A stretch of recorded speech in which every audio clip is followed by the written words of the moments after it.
Hi students, here you are going to learn about next theorem. It's called as the superposition theorem. Okay, before starting this theorem, I want to tell you that this theorem is one of the most easiest theorem of all in the syllabus. The most easiest theorem, superposition theorem. Okay, it's a very basic theorem, but the only problem with this theorem is that it is more time consuming. Okay, basically in this theorem also we are, as usual, we are using mesh analysis or node analysis. You can use any analysis you want to apply this theorem. Okay, so let's see what this theorem states.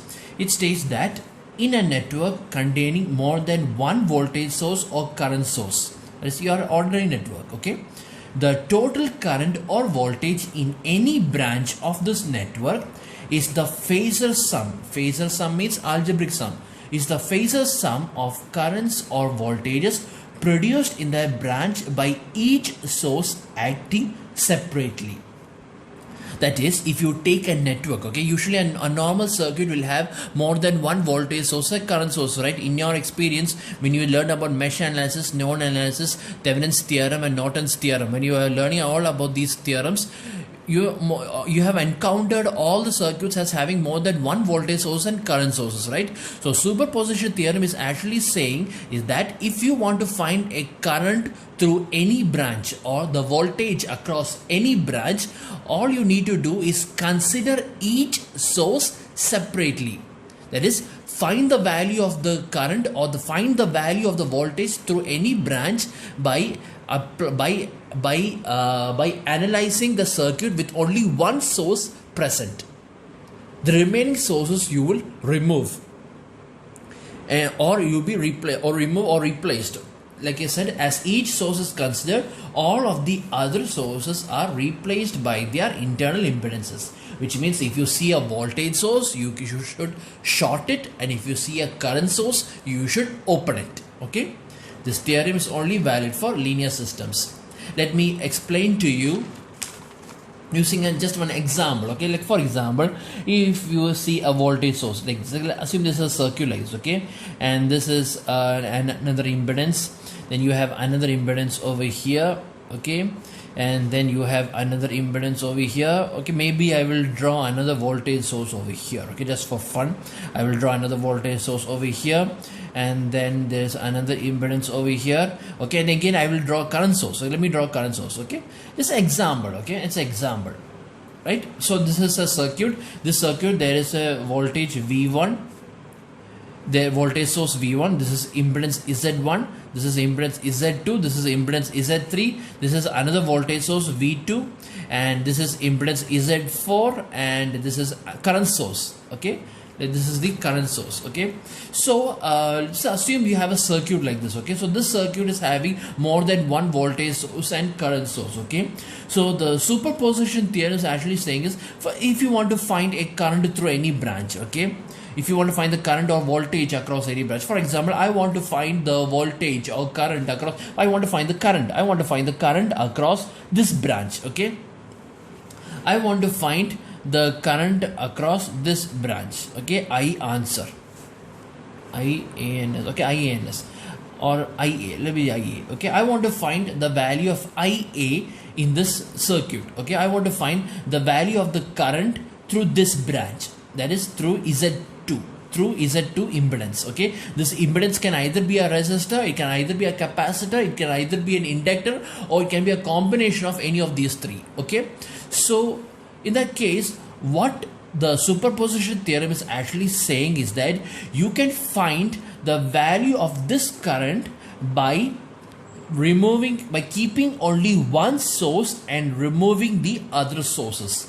which means I'm going to consider, if I'm going to pretend that only V1 is acting alone. Okay, only V1 is acting alone, then I have to remove this voltage source and I have to remove this current source.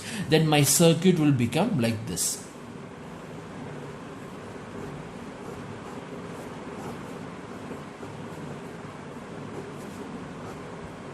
So how do I remove this voltage source? I will short it. And how will I remove this current source? I will open it.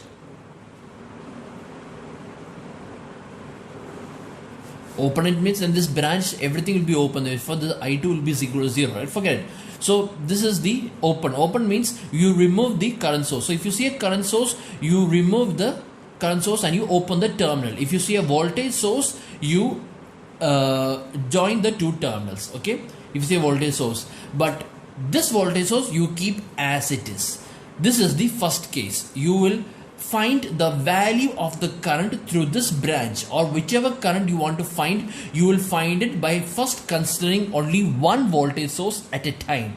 So here only V1 is acting and V2 and the voltage source V2 and current source I is being removed from the circuit. So this is when only V1 is acting alone. This is case 1. V1 is acting alone, okay, and so what you do is you apply this circuit, you apply a mesh analysis or node analysis, and then you find the value of the current through this impedance. Let that current be IA1, okay. Now next what you're going to do is that I'm going to remove this voltage source and I'm going to apply the same circuit considering only this source. So therefore my next circuit will be like this. That is, I remove this voltage source. How do I remove it? By simply shorting it, right? And then I impedance over here. There's another impedance over here. And then I take another impedance over here. And then there is the voltage source over here. That voltage source is V2. And here also the current source is removed, right? It is open. So here what happens is that I removed V1 and this current. So I removed V1 and I replaced it and I kept only V2 over here, okay. In the first case what I did is I removed these two sources and I put this source in the circuit. In the second case I removed these two sources and I put this source in its place, which means I am considering the circuit only one source at a time.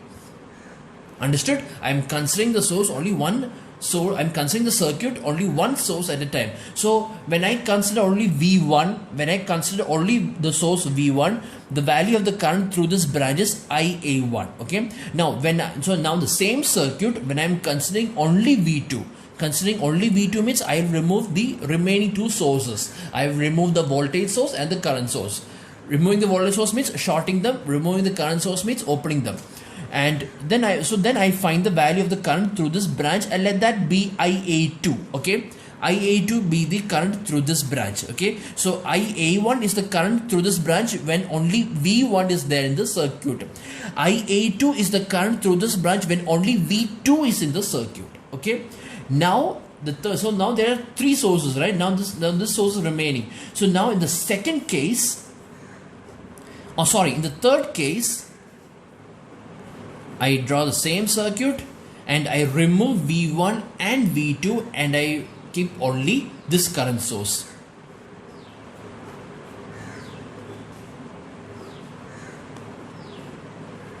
Okay, and I keep only this current source over here.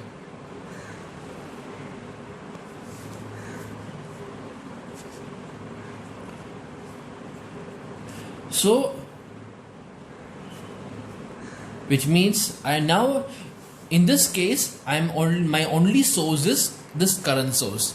Okay, in this case my only source is this voltage source, and in this case my only source is V1. Okay, so in the original circuit there are three sources. Then what I did is that I'm doing the same problem 3 times, considering only one source at a time, and I remove the remaining 2 sources. So here in this case, the current through this branch, okay, when V1 is acting, the current through this branch is IA1. Okay, and in this branch, okay, only when V2 is acting, IA2 is the current through this branch. Okay, and in this circuit only the only current source is this I, and here let the current through this branch be IA3. Okay, IA3.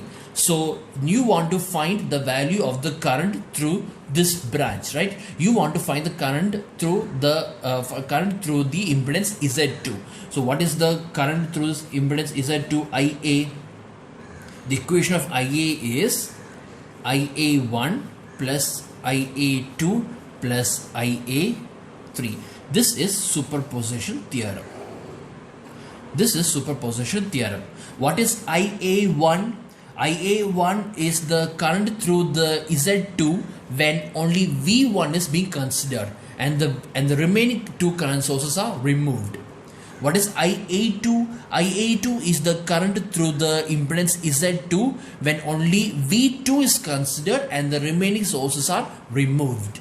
And what is IA3? IA3 is the current through the impedance Z2 when only the current source I is considered and the remaining two sources are removed. Which means this is what is called a superposition theorem, and if you add all these three currents, you will get the current through that branch when all the sources were there before.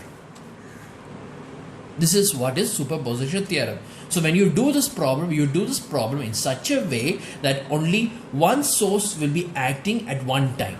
Then you find the current through that branch. Then you take the next source and you assume that only that source is acting in that circuit. Then you find the current through that branch. Then in the third case, if there's another source, you consider the circuit using only that source and the remaining sources you remove. Then you find the current or voltage to that branch. Then finally, if you want to, then what you do is you add all the answers together. You add all the current together and that will be the current, the actual current through that particular branch. Okay, this is how we do it. Let's do a problem based on that. Okay.